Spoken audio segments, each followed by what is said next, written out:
All right, let's dive into a really fascinating part of Genesis. We're talking about chapter 17.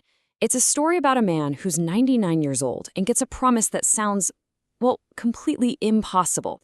A promise that doesn't just change his name, but pretty much changes the course of history. So here's how we're going to walk through this. We'll start with this jaw-dropping promise made to a man who's nearly a century old.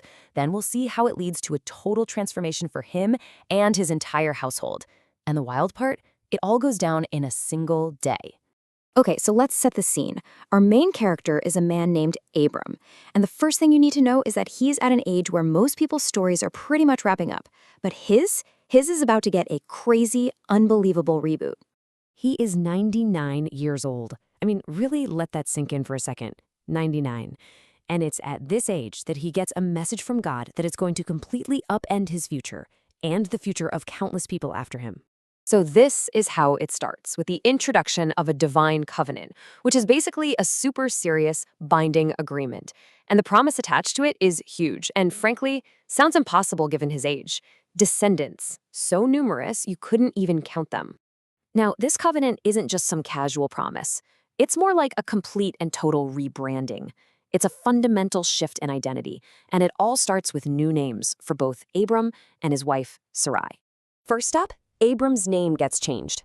The text tells us he goes from Abram, which means exalted father, to Abraham. And here's the really cool part.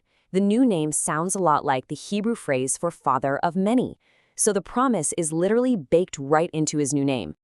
And it's not just him. His wife, Sarai, gets a name change too. She becomes Sarah.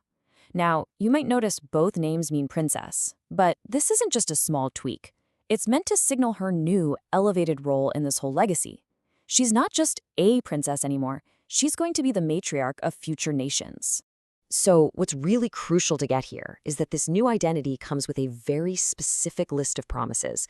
This isn't some vague, you'll be blessed kind of thing. It's a detailed contract that involves people, power, a specific place, and permanence. We're talking land, royalty, and a relationship that's meant to last forever.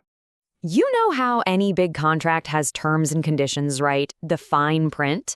Well, this covenant was no different. And in this case, it included a permanent physical mark to show everyone exactly who was in on this deal. The text lays out a very clear, non-negotiable procedure.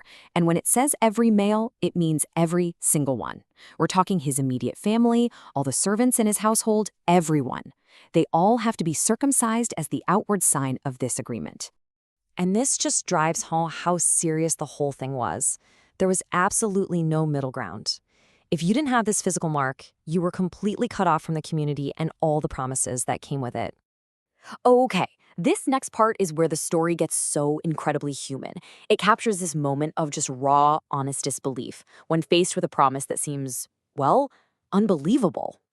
So, God tells the now 100-year-old Abraham that his 90-year-old wife, Sarah, is finally going to have a son. And his first reaction? It isn't some big, solemn moment of faith. He laughs. Sure, he bows down out of respect, but inside he's just thinking, no way. The text actually lets us in on his internal monologue, and it's so relatable. He's not just doubting, he's literally running through the biological math in his head and concluding that it's just impossible. But here's this fascinating twist. God takes that very moment of doubt and weaves it directly into the promise itself. He tells Abraham to name his future son Isaac, which in Hebrew literally means he laughs.